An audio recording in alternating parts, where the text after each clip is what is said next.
السلام عليكم، كي دايرين لاباس، كي دايرين مع صحة، كلشي على خير، نتمنىكم يا ربي تكونوا في أحسن حال وفي صحة جيدة بإذن الله تعالى. اليوم جيت نقدم معكم واحد الطبيسي ديال الكسكسو، كيجي روعة، تيجي زوين ما شاء الله بكل الأسرار ديالو.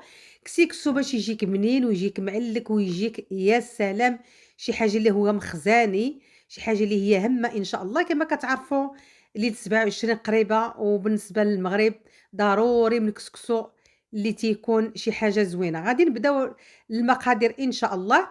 هنايا بالنسبة للدجاج خديت الملحة باش غادي نرقد الدجاج ديالي، البزار، سكينجبير، الملحة.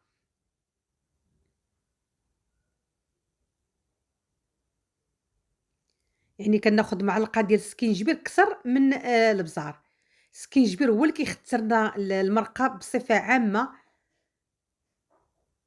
خديت هنايا واحد معلقة أولا معلقة ونص ديال الخرقوم البلدي،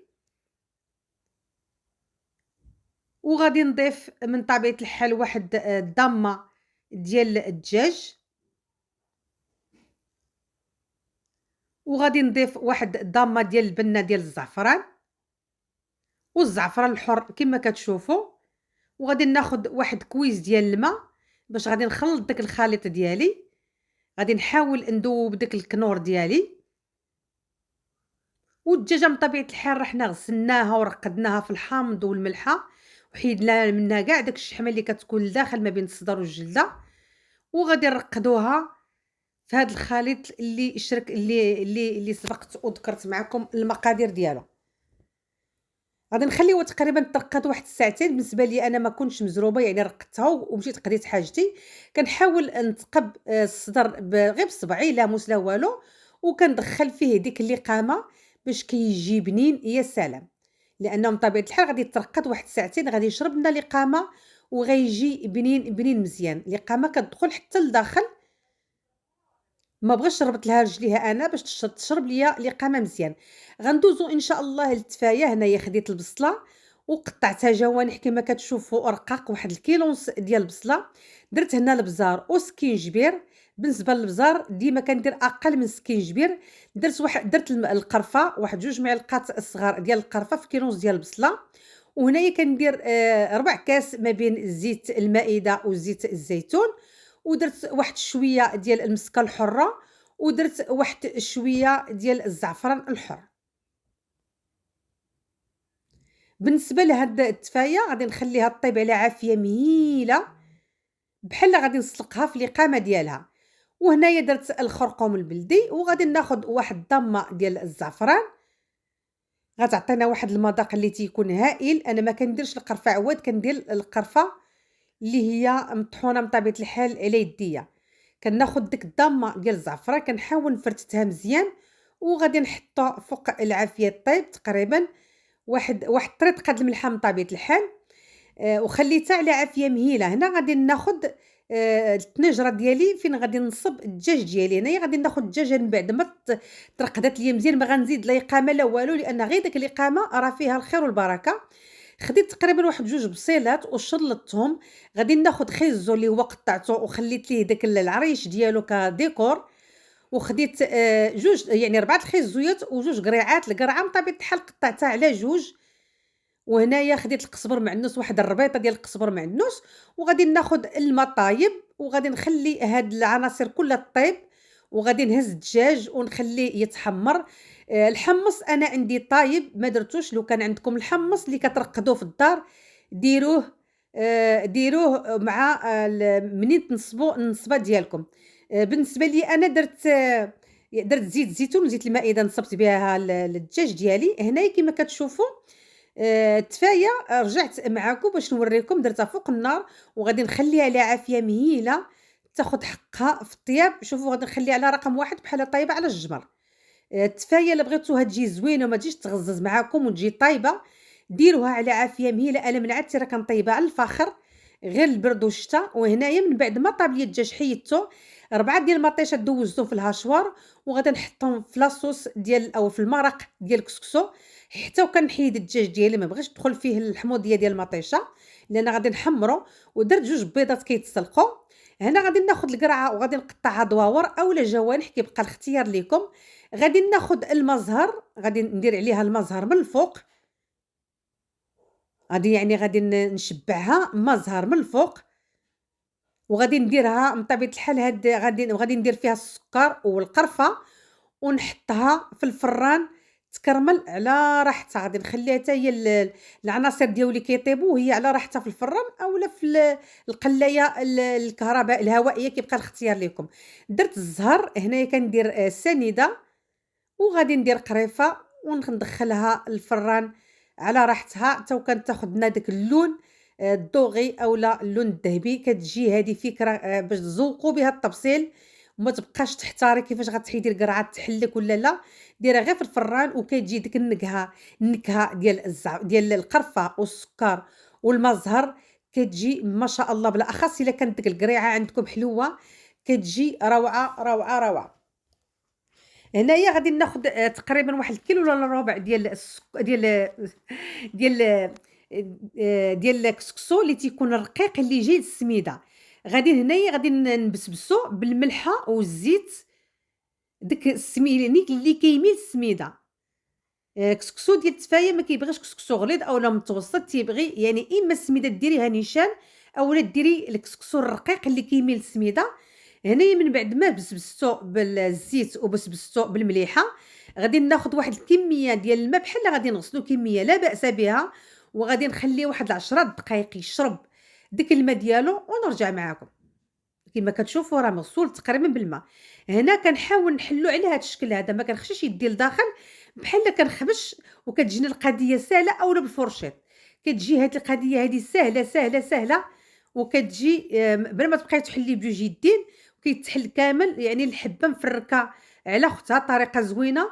الا درتو ربعه راه تعطيكم نص كيلو، الا درتو كيلو الا ربع راه كيعطيكم كيلو ونص، يعني كيتضاعف المقادير ديالو، كيتنفخ بالماء. صافي شوفوا هنايا، وغادي نحطو في الكسكاس يتفور ما شاء الله، يعني شرب داك الماء ديالو مفرك، الحبة مفرزة. وهنا غادي نديرو في الكسكاس يتفور.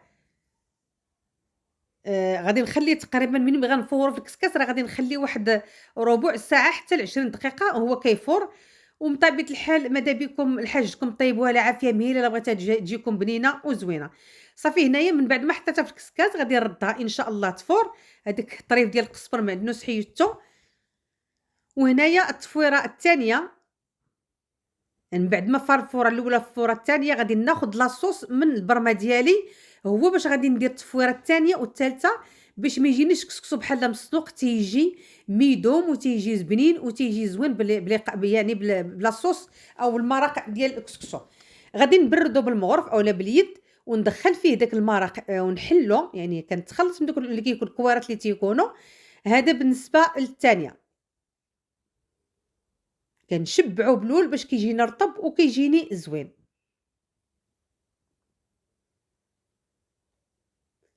هو 3 ديال التفويرات فوّرتو، التفويرة الأولى اللي بالما، والتفويرة التانية بلا صوص أو بالمرق ديال الكسكسو، والتفويرة التالتة حتى هي بالمرق ديال الكسكسو.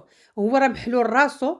هنا غادي نشدّو وغادي نخويه نفرغو في الكسكاس، كنفرّغ وتنحل، وغادي نحطّو يفور تاني يعني الدورة التانية أو التانية 15 دقيقة عاوتاني كيفور معانا 3 ديال المرات، لأن داك الكسكسو رقيق في ساع ما كيطيب، أمّا الغليظ راه خاصو تقريبًا واحد نص ساعة وعلى عافية مهيلة هو كيفور. هادي هي الأخرى ما حيدتوش من الكسكاس، كنحاول ندخّل فيه ديك لاصوص وغادي نحلّو بالمغرف كيما كتشوفوا على هاد الشكل هذا بلا ما نجخمر الدنيا كاملة، وغادي نردّو في الكسكاس للمرة الأخيرة ديال التفوار.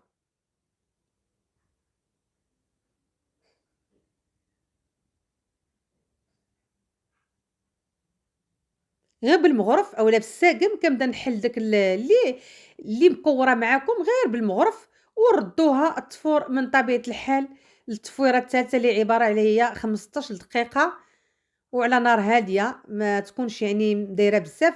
من بعد ما طابت ليا البصلة بداك الإقامة اللي فايت يعني وشاركتها شاركتها معاكم، غادي نضيف واحد المعلقة ديال الزبدة، هذه يعني كتعطي التفاية شي حاجة اللي هي زوينة ومخزانية.